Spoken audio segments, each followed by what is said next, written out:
Bradesco, entre nós você vem primeiro.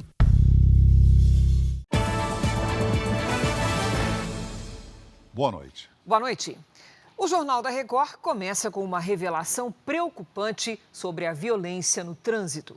Mais de 1.000 pessoas morreram em acidentes com motocicletas no estado de São Paulo nos primeiros 6 meses do ano. É uma média de 5 mortes por dia. A maioria das vítimas tinha entre 18 e 24 anos de idade. O filho de Dona Wanda usava a moto para trabalhar numa empresa de cobranças no litoral paulista. Esta imagem mostra o momento do acidente. Caio foi atingido por um motorista que alegou ter consumido medicamentos que provocaram sonolência. O motociclista de 31 anos morreu depois de passar 19 dias em coma. Ele sempre falava: mãe, eu quero dar para você e para as minhas filhas o que o meu pai não me deu no passado. Era o pensamento do meu filho. No primeiro semestre deste ano, 2.501 pessoas morreram em acidentes de trânsito no estado de São Paulo. 1.007 vítimas estavam em motocicletas, o que representa 40% do total. O levantamento revela ainda que a maior parte das vítimas tinha entre 18 e 24 anos. A explicação para tantos acidentes pode ter relação com o crescimento do número de brasileiros que usam motocicletas para o transporte, lazer ou trabalho. Hoje são quase 37 milhões de pessoas que têm habilitação para motos no Brasil, um aumento de quase 50% em 10 anos. O presidente do sindicato, que representa 700 mil motoboys, acredita que muitos acidentes acontecem por imprudência, provocada pelo ritmo de trabalho acelerado. Quanto mais você entrega, mais você ganha, aí o resultado não poderia ser outro, né? O alto índice de acidentes, alguns deles fatais, aí trazendo o gráfico, né, da estatística de acidente com morte cada vez mais para cima, né? Este engenheiro especializado em transporte avalia que campanhas de conscientização poderiam ajudar a preservar vidas. Mostrar para essa população que está trabalhando, correndo porque acha que está fazendo mais coisa, que essa corrida não vai levar a lugar nenhum, vai levar à morte. Não serve para a vida. Eu não vejo mais o sorriso do meu filho, eu não escuto a voz do meu filho. Todos os dias eu choro. Exclusivo. Traficantes promovem uma grande feira de drogas nos acessos da comunidade do Jacarezinho, no Rio de Janeiro. Eles atuam livremente, sem medo de serem incomodados, mesmo estando a poucos metros da polícia. No meio dos trilhos, dezenas de pessoas fazem fila, à espera do carregamento do dia. Daqui a 2 pó, né? Bora, 5 carga novas. A venda acontece livremente no Jacarezinho, na zona norte do Rio. Mesmo ao alcance dos olhos de policiais militares, os criminosos não se intimidam. E aí, Adriano? Tomar uma quantidade? A entrega é feita no meio da rua. O traficante que carrega a sacola com a droga é chamado na gíria do crime de estica. Ele é responsável pelo transporte da boca de fumo até os principais acessos da comunidade, onde as vendas acontecem. Além de maconha e cocaína, a região é um dos principais pontos de venda de crack do estado do Rio. Os dependentes químicos consomem no meio da rua, sem serem incomodados. Eles, para fazer o consumo, aceitam praticar qualquer coisa, e aí que acontecem as tragédias desses roubos que às vezes terminam em morte, esses crimes de rua, né, também, que pessoa usando às vezes navalha, faca e acaba também ferindo vítimas. As vendas acontecem a menos de 300 metros da cidade da polícia, que reúne a maior parte das delegacias especializadas do estado. Em vez de inibir a presença dos criminosos, a proximidade facilita a vida dos olheiros, que monitoram a movimentação dos policiais.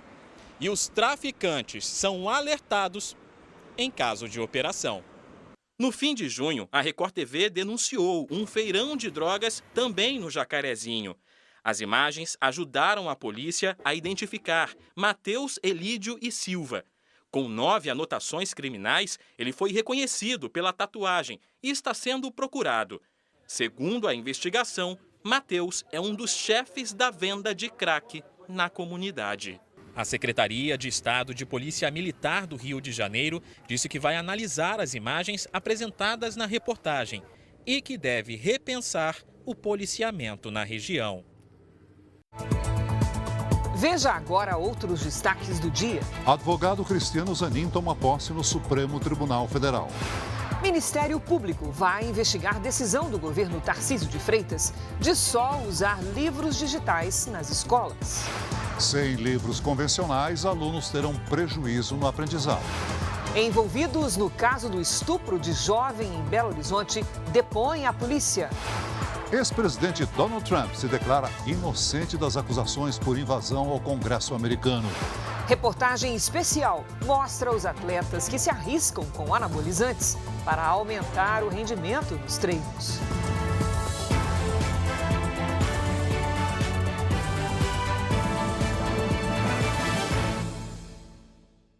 Oferecimento. Bradesco, não anote senhas no seu celular.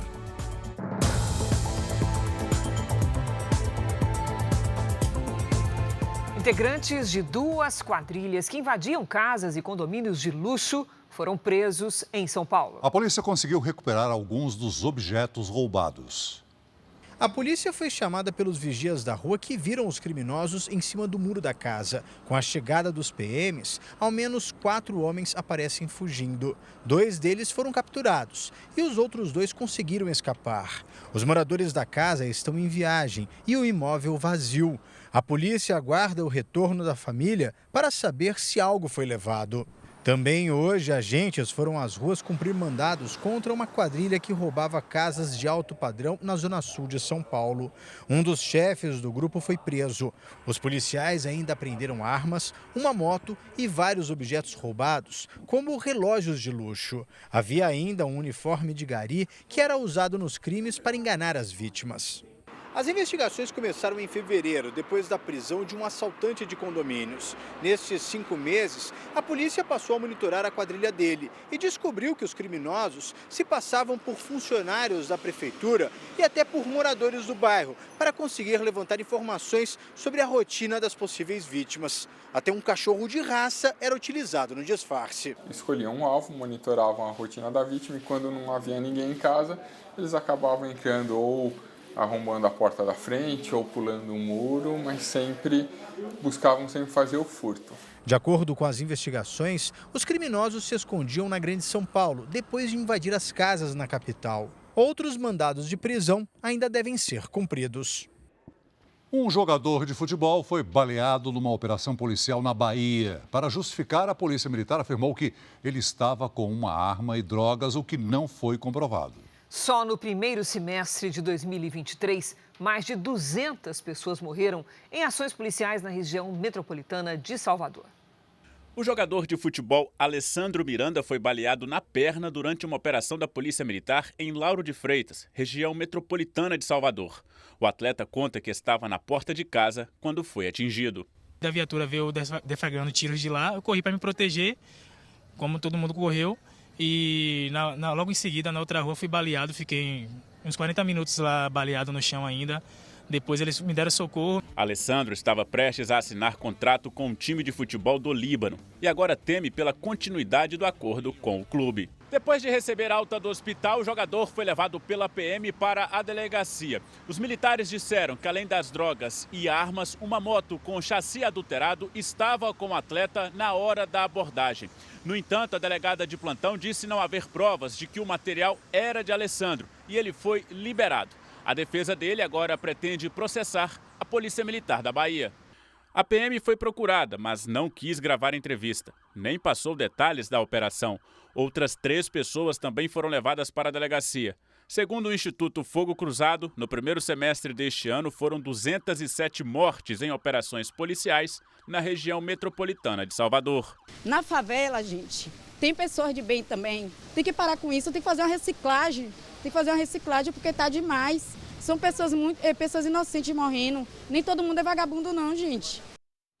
Pais e educadores criticam a decisão da gestão do governador de São Paulo, Tarcísio de Freitas, de abandonar os livros didáticos e usar somente computadores e celulares em sala de aula. Hoje, o Ministério Público informou que vai investigar a decisão do governo paulista de recusar 120 milhões de reais que seriam repassados pelo governo federal para a compra de livros convencionais.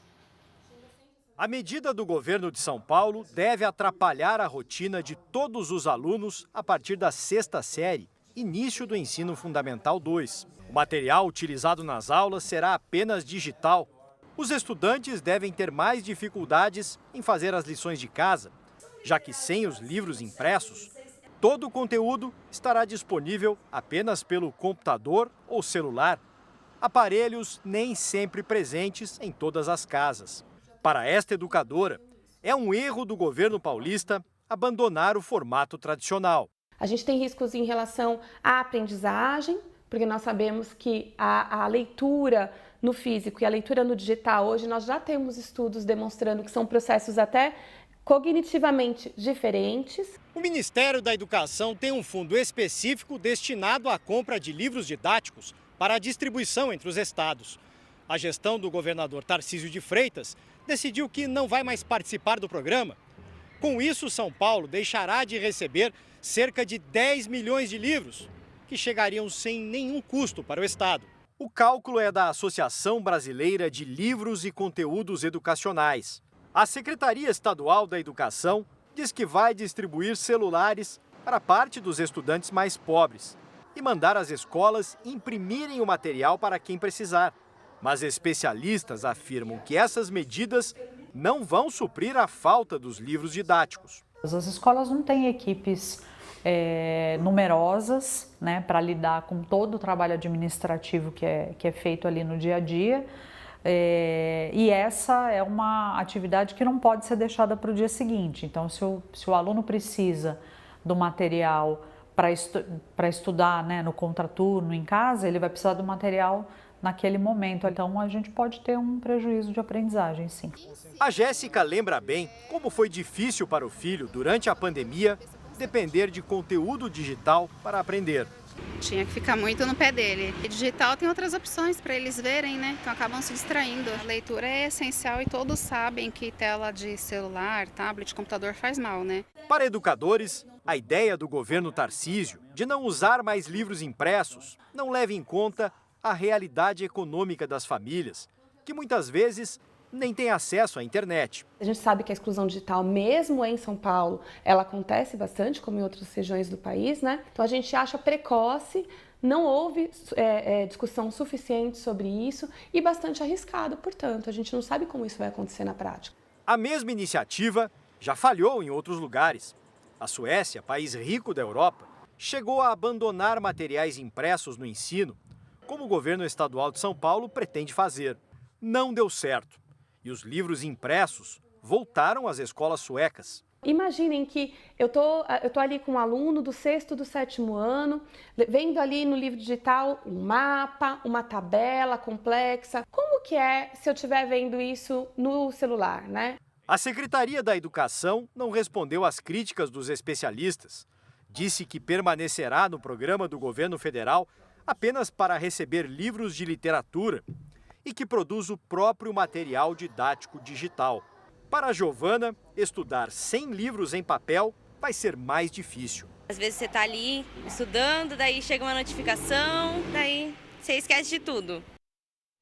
A Justiça converteu em preventiva a prisão de um músico suspeito de tráfico de drogas. O cantor de rock, campeão de ginástica artística, foi preso em flagrante em Santos, no litoral paulista.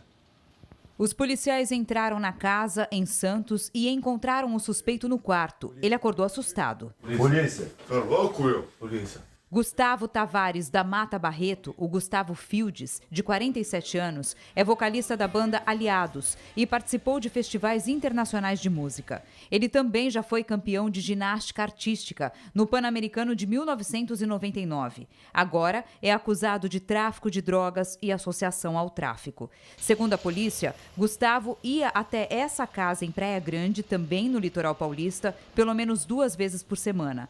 Nela foi encontrada uma grande plantação de maconha, num tipo de estufa. Diversas lâmpadas que emitem raio UV, aparelho de ar-condicionado funcionando 24 horas para climatizar e uma estrutura de isolamento térmico em volta, além de filtros de ar para que o cheiro da plantação não exale para fora da casa e desperte a atenção dos vizinhos. Um homem que tomava conta do lugar também foi preso em flagrante e levou os policiais até outra casa, onde havia mais uma estufa e pés de maconha. Ao todo, foram apreendidos mais de 100 pés de maconha. Aqui, eles já estão embalados, sem a terra, e vão ser encaminhados para o Instituto de Criminalística. Além dos vasos, a polícia também apreendeu baldes com a flor da maconha, que tem a maior concentração da substância entorpecente. De acordo com a investigação, cada flor dessa chegava a ser vendida por R$200. Questionada, a defesa do cantor Gustavo Fields diz que vai comprovar a inocência dele durante o processo judicial. O advogado Cristiano Zanin tomou posse hoje como ministro do Supremo Tribunal Federal. Então vamos direto a Brasília saber ao vivo os detalhes com Luiz Fara Monteiro. Olá, Fara, boa noite. Oi, Cris, muito boa noite a você, ao Celso e a todos que nos acompanham. Praticamente toda a República estava reunida, viu, Cris? Foi uma solenidade bastante concorrida na sede do Supremo. Autoridades dos 3 poderes participaram da cerimônia.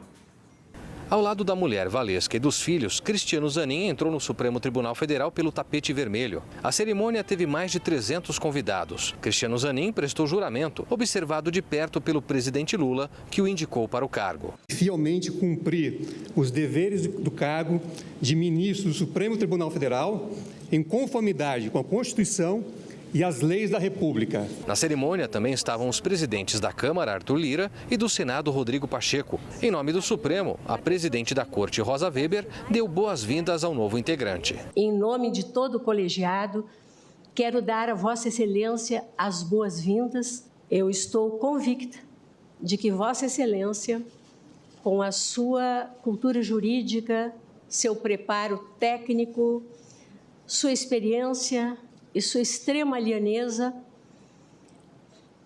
enriquecerá, sobremodo, este colegiado. Seja muito bem-vindo. Nascido em Piracicaba, no interior de São Paulo, Cristiano Zanin tem 47 anos.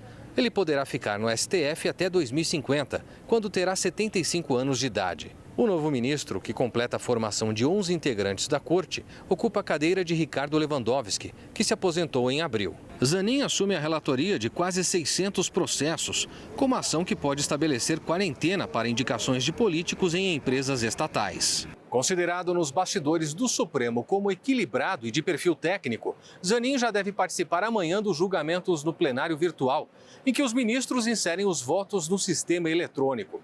A primeira sessão presencial dele será na próxima quarta-feira, quando o tribunal vai julgar a adoção do juiz de garantias. O ministro Zanin, além dos requisitos constitucionais do notável saber jurídico, da reputação ilibada, mostrou na sua trajetória profissional ter muita coragem. E o Supremo Tribunal Federal julga causas difíceis e, portanto, ter um ministro que tem coragem de se posicionar de acordo com a lei, mesmo em instantes de muita contradição, de muita polêmica, é um atributo importante. Depois da posse, Zanin foi homenageado num disputado jantar oferecido pela Associação dos Magistrados Brasileiros.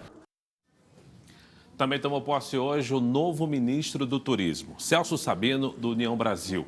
Outros partidos do Centrão seguem pressionando o Planalto por novas trocas na esplanada. A posse do novo ministro do Turismo lotou o Palácio do Planalto.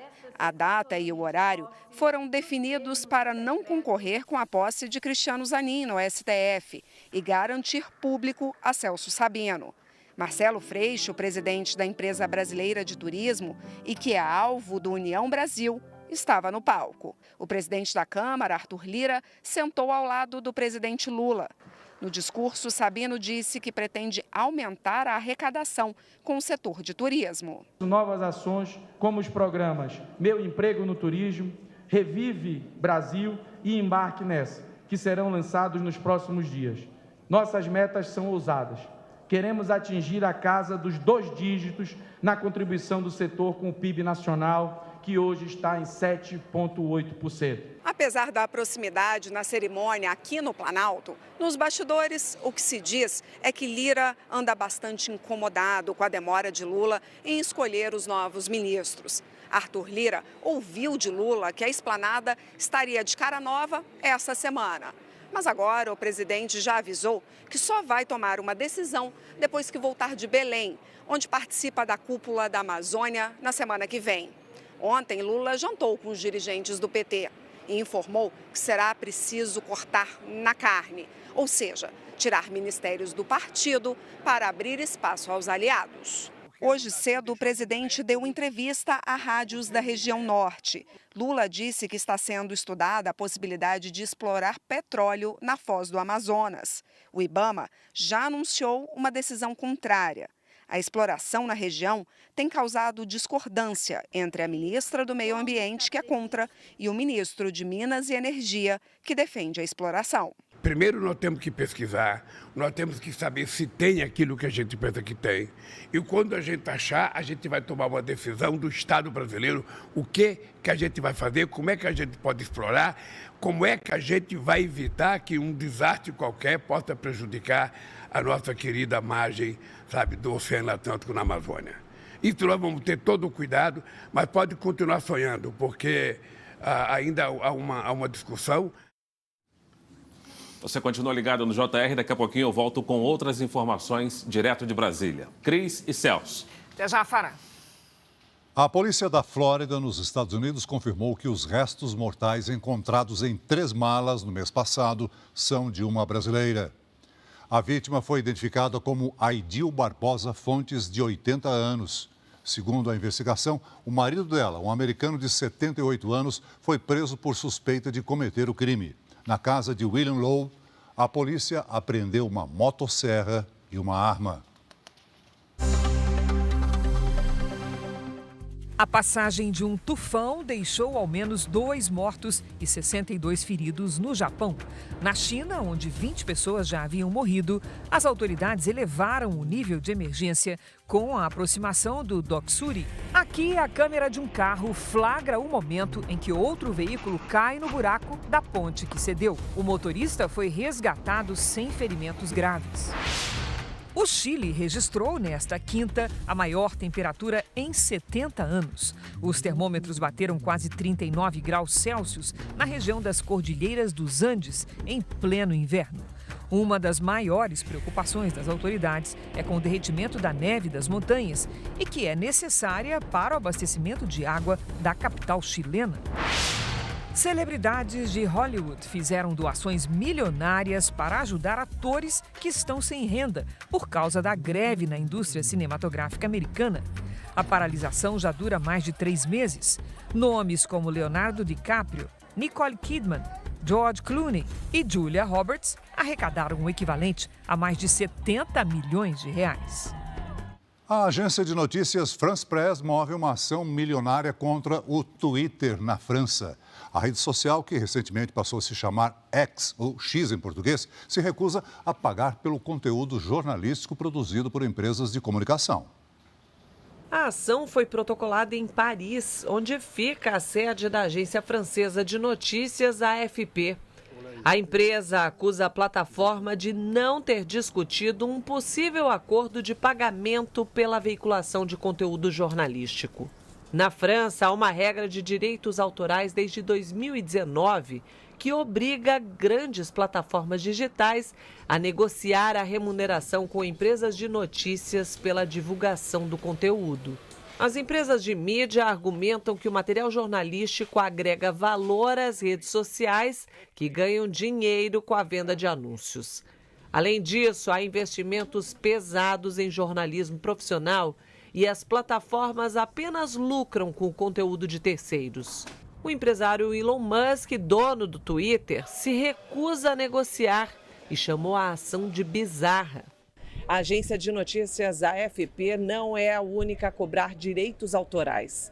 No mês passado, outros 3 veículos de comunicação da França também processaram a empresa pelo mesmo motivo. O desrespeito à lei pode render a Musk uma multa bilionária. Há 2 anos, a França impôs ao Google uma multa equivalente a 3 bilhões e 100 milhões de reais na época, por falta de negociação de pagamento a agências de notícias e outros produtores de conteúdo. A gigante da tecnologia cumpriu a decisão e anunciou acordos. Meses depois, o Facebook também aceitou pagar pelo material produzido pelas empresas de notícias francesas. No Brasil, a Câmara dos Deputados deve voltar a analisar ainda este ano uma lei que, entre outros pontos, obriga as redes sociais a pagar pelo conteúdo produzido por empresas jornalísticas. A quinta-feira começou com nevoeiro nas regiões sul e sudeste. Até o aeroporto foi fechado no Rio de Janeiro. Nevoeiro nos remete à sensação de frio, característica do inverno, que está em falta este ano. Onde será que foram parar as ondas de frio da estação? Vamos saber com a Lidiane Sayuri? Oi, Lid, boa noite. Cadê? Estão bem escondidas, viu, Cris? E não devem aparecer tão cedo. Boa noite para você, boa noite, Celso, boa noite a todos que nos acompanham. As águas estão mais quentes que o normal, principalmente na região do Equador, indicada aqui no mapa. Se os oceanos estão mais aquecidos, a atmosfera fica mais quente e as frentes frias não têm força para atravessar o país. E lá vai um exemplo. Neste momento, uma frente fria tenta passar pelo sul, mas sem sucesso. Amanhã, ela se afasta para o oceano e deixa algumas nuvens de chuva apenas sobre o Rio Grande do Sul. Já no norte e no nordeste, pode chover em algumas cidades. De Santa Catarina até o Piauí, nada muda. O tempo segue firme e o ar muito seco.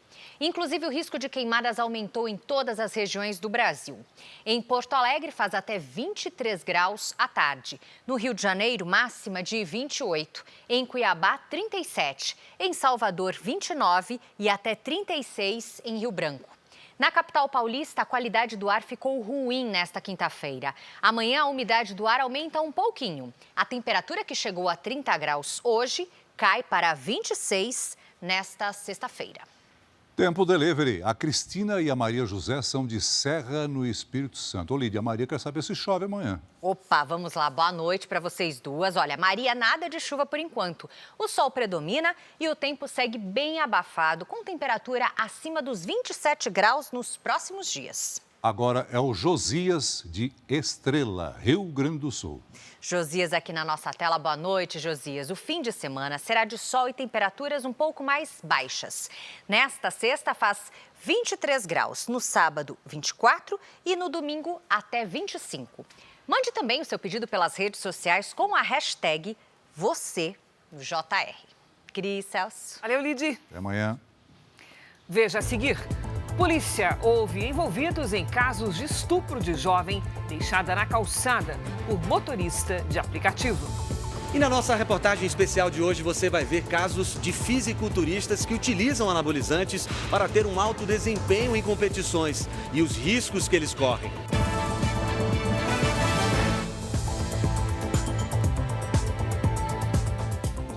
Um vizinho do fisiculturista que morreu carbonizado num incêndio no Rio de Janeiro contou à polícia uma versão diferente da apresentada pela viúva, logo após o incidente. Ela deve prestar depoimento na semana que vem. Este homem, que não quer se identificar, relembra os piores momentos do incêndio que matou o fisiculturista Hugo Sérgio de Andrade. Foi um filme de terror que eu ainda não vi nas telas. Ele mora no prédio onde um dos apartamentos pegou fogo no último sábado, na zona oeste do Rio. O morador prestou depoimento hoje à polícia e contestou a versão da esposa do fisiculturista. Larissa Viana conta que o marido conseguiu retirar a filha do apartamento, voltou para salvar a cachorrinha da família, mas depois ficou preso e não resistiu. Já a testemunha revelou ter participado do resgate da menina. Várias tentativas de entrar no apartamento, eu sempre gritava pelo nome dele, nada.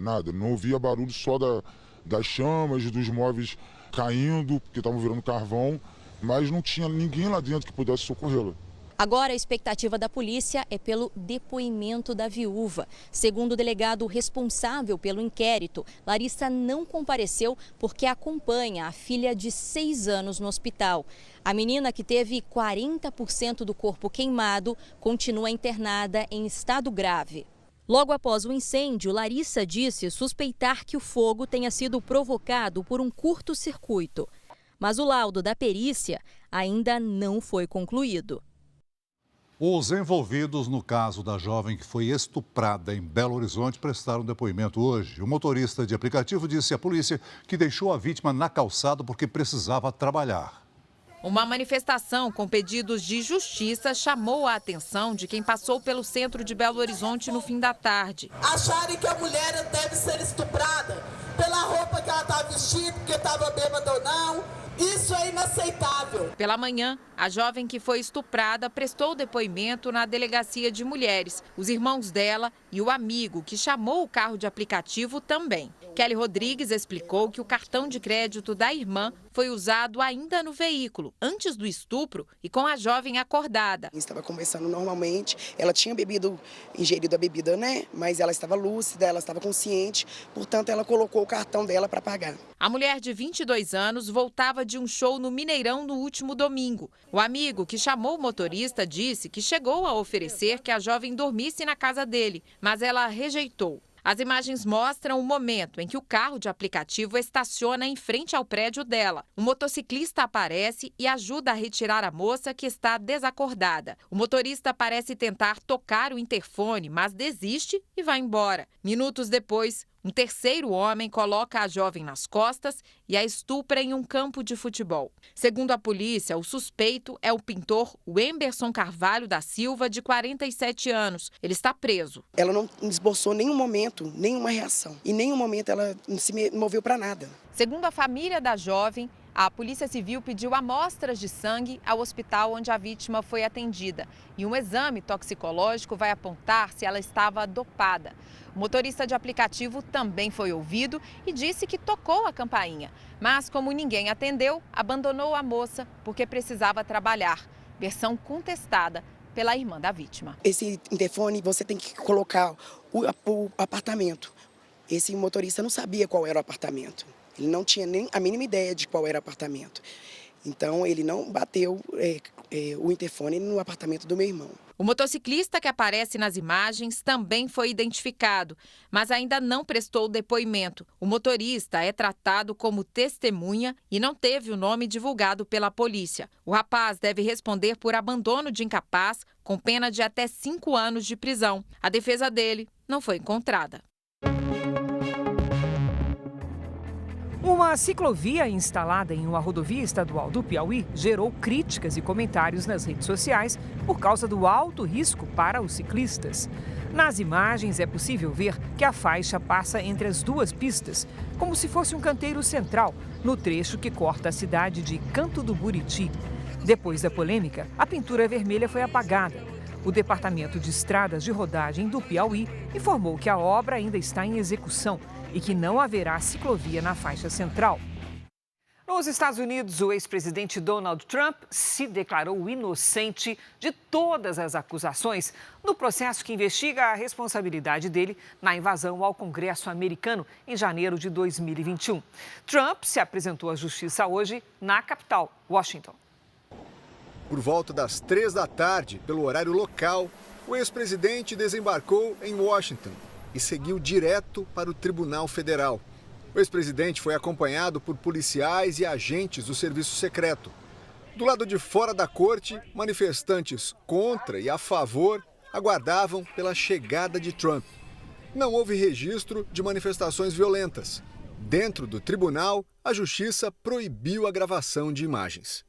A audiência serviu para que o réu ouvisse formalmente do juiz a leitura do relatório feito pelos promotores. O caso diz respeito a supostas tentativas de anular a eleição que deu vitória ao atual presidente Joe Biden. Trump responde a 4 acusações que, segundo a justiça, podem resultar em até 20 anos de prisão. O ex-presidente foi denunciado por conspirar contra os Estados Unidos, dificultar a transição de poder, obstruir o processo eleitoral e impedir os eleitores de exercer o direito de voto. Ele se declarou inocente em todas elas. Na volta para casa, Trump disse que este foi um dia triste para os Estados Unidos e afirmou que é vítima de perseguição política. Uma nova audiência foi agendada para 28 de agosto. Trump é réu em outros 2 processos. Durante um encontro com vítimas de abusos cometidos por membros da Igreja Católica, o Papa Francisco não deu sinais de que haverá indenização para essas pessoas, nem punição para os culpados. Das quase 5.000 vítimas de abusos sexuais cometidos pela Igreja Católica em Portugal, apenas 13 se encontraram com o Papa. Em mais de 1 hora, Francisco ouviu relatos assustadores e teria pedido perdão em nome da Igreja. Mas até agora não existe anúncio oficial do Vaticano sobre o pagamento de indenizações ou sobre punições efetivas contra os culpados. 3 grandes cartazes relembrando os crimes sexuais contra crianças cometidos pela Igreja Católica em Portugal foram espalhados pelo caminho do Papa durante a chamada Jornada Mundial da Juventude. Por causa da falta de ação diante dos abusos de crianças cometidos por integrantes da Igreja Católica, está marcada para esta sexta-feira a maior manifestação contra o Papa em Portugal. O protesto Sem Papas na Língua também vai criticar os gastos milionários com o evento católico no país. Entre os mais polêmicos está o palco, que teve um custo equivalente a quase 20 milhões de reais e que só será usado uma vez no evento. Veja a seguir, a Polícia Federal prende homem suspeito de ser o maior desmatador da Amazônia. Presidente da Câmara entrega a reforma tributária ao Senado, mas alerta que não há consenso para a nova votação do arcabouço fiscal. E daqui a pouco, na nossa reportagem especial de hoje, como os anabolizantes agem no corpo e os efeitos colaterais que podem levar à morte.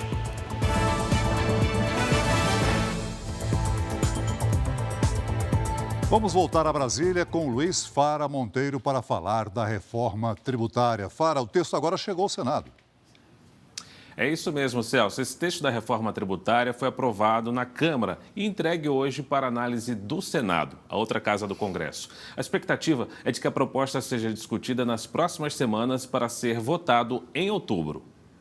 A proposta de emenda à Constituição que altera a tributação sobre o consumo foi entregue hoje à tarde pelo presidente da Câmara, Arthur Lira, ao presidente do Senado, Rodrigo Pacheco. Nós recebemos esse documento das mãos do presidente Arthur Lira com um senso de urgência e de responsabilidade em relação a esse tema que é aguardado pela sociedade brasileira, que é aguardado pelo Brasil já há muitos anos e que é muito importante como parte e um pilar estrutural mesmo da economia brasileira e do desenvolvimento da nossa nação. A reforma tributária, que terá como relator o senador Eduardo Braga, do MDB do Amazonas, ainda tem um longo caminho a percorrer até virar realidade. O texto vai ser discutido primeiro na Comissão de Constituição e Justiça do Senado.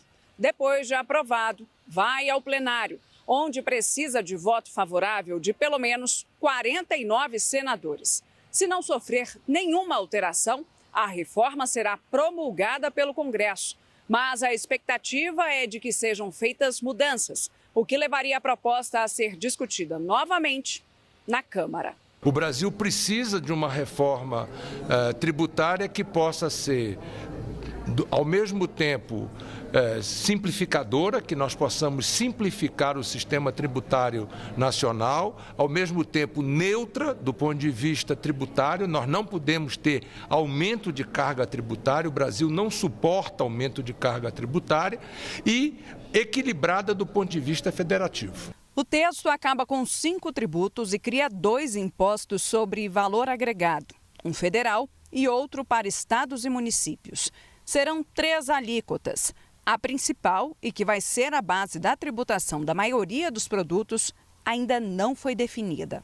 A reforma tributária é uma das prioridades do governo e do Congresso. Outra pauta econômica importante que também precisa ser aprovada pelos parlamentares é o novo marco de controle das contas públicas. O chamado arcabouço fiscal passou por mudanças no Senado, voltou à Câmara, mas não tem data marcada para ser votado. O presidente da Câmara negou que a demora tenha relação com o atraso do presidente Lula em promover trocas em ministérios para acomodar aliados e disse que falta consenso em relação ao texto. Não há nenhum tipo de corresponsabilidade nem de relação entre o calendário do arcabouço e a possível modificação ou uma formação mais sólida por parte do governo na sua base parlamentar. Eu não posso botar uma pauta que o relator não conversou com os líderes e que nós não discutimos ainda as alterações do Senado. Isso é natural. Ainda no Congresso, a CPI que investiga as invasões de terra no país ouviu hoje José Rainha, ex-líder do MST. José Rainha tinha o direito de ficar em silêncio em perguntas que julgasse ter relação com o processo que responde na Justiça por invasão de terras. Apesar disso, ele respondeu a maioria dos questionamentos na CPI. Uma das poucas que não respondeu foi sobre os motivos que fizeram ele deixar o MST. Deputado, como diz o senhor, todos os movimentos têm suas divergências. E a minha ordem de divergência política que tive com o MST, eu prefiro dizer que levarei para o cemitério. Depois da saída do MST, José Rainha criou a Frente Nacional de Lutas no Campo e na Cidade, FNL. O relator, deputado Ricardo Salles, do PL de São Paulo, mostrou vídeos em que o grupo teria ateado fogo em pastagens. Primeiro, deputado, eu não tenho conhecimento. Queria ser assim, bastante franco. Segundo, uma região que sei que tem fogo naquelas beiradas lá, em todos os lugares, vários incêndios. José Rainha acumulou processos na Justiça durante os anos de militância. Já foi condenado por extorsão e homicídio de um fazendeiro, mas depois foi absolvido em instâncias superiores. Em 2015, foi preso por suspeita de desviar dinheiro da reforma agrária no Pontal do Paranapanema e condenado por extorsão, formação de quadrilha e estelionato. Neste ano, nova prisão por suspeita de extorsão a fazendeiros. Ele nega todos os crimes. A CPI do MST tem se tornado a mais polêmica aqui da Câmara dos Deputados. A oposição tem maioria no colegiado e tem imposto ao governo as convocações de ministros. É o caso do ministro da Casa Civil, Rui Costa. Ele é ex-governador da Bahia, estado onde tem ocorrido muitas invasões. Eu apurei que o depoimento dele está confirmado para a próxima quarta-feira. O PT recorreu à mesa diretora da Câmara para tentar impedir a convocação. Agora nós vamos falar de outra comissão, a CPI que investiga os atos de 8 de janeiro, que aprovou a convocação do hacker Walter Delgatti Neto e de outras 5 pessoas. Segundo a Polícia Federal, Walter Delgatti teria sido contratado pela deputada Carla Zambelli para invadir o sistema do Conselho Nacional de Justiça em janeiro. Ele foi preso ontem no interior de São Paulo. Também foram aprovadas as convocações de policiais militares do Distrito Federal, de um ex-ajudante de ordens do ex-presidente Jair Bolsonaro e do fotógrafo Adriano Machado, que estava dentro do Palácio do Planalto durante os ataques às sedes dos 3 poderes. Nós trouxemos as principais notícias do dia direto aqui de Brasília. Cris e Celso. Obrigado, Fara. O Cerrado registrou um aumento nos alertas de desmatamento no mês de julho. Por outro lado, a Amazônia teve queda na destruição. Hoje, a Polícia Federal prendeu o suspeito de ser um dos responsáveis pela devastação na região.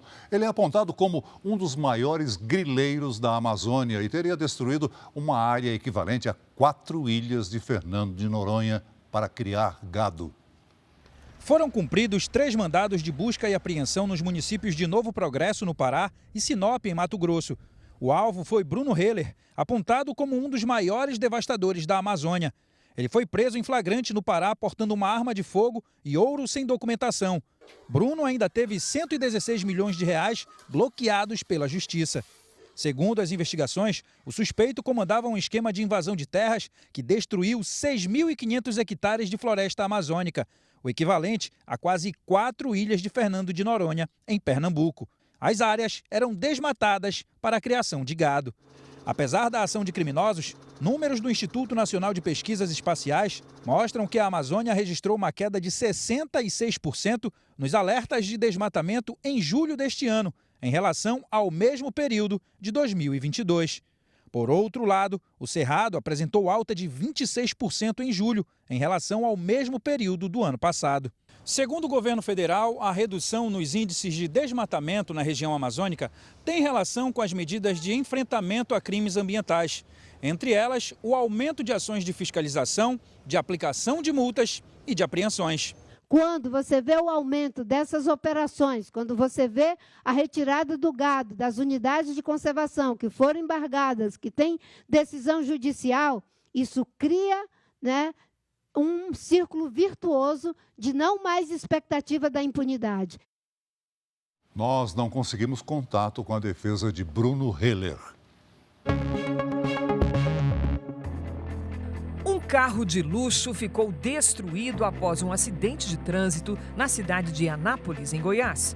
Uma câmera de segurança registrou o momento em que o veículo vermelho, em alta velocidade, acerta uma caminhonete e, em seguida, bate num poste. Os bombeiros foram chamados. Não houve feridos. Rápidos, com resultados visíveis e perigosos. Anabolizantes usados por atletas são uma espécie de bomba-relógio e tiveram a prescrição proibida para fins esportivos esse ano no Brasil. Especialistas alertam que não existe um nível seguro de aplicação. Há a suspeita de que a morte precoce de fisiculturistas em todo o mundo esteja ligada ao consumo dessas substâncias. Veja na reportagem especial.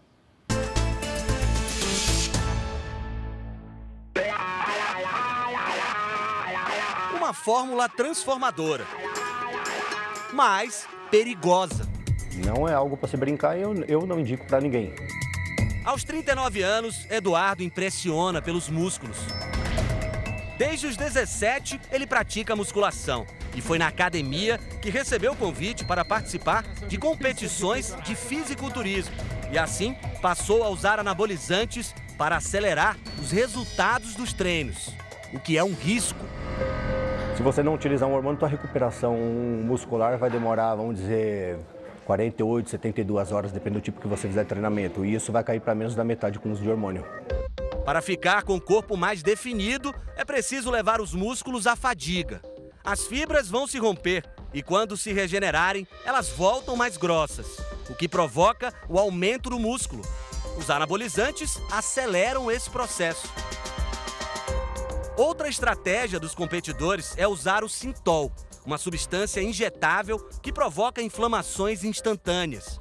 Isso deixa a pessoa com aparência musculosa, mas é somente visual.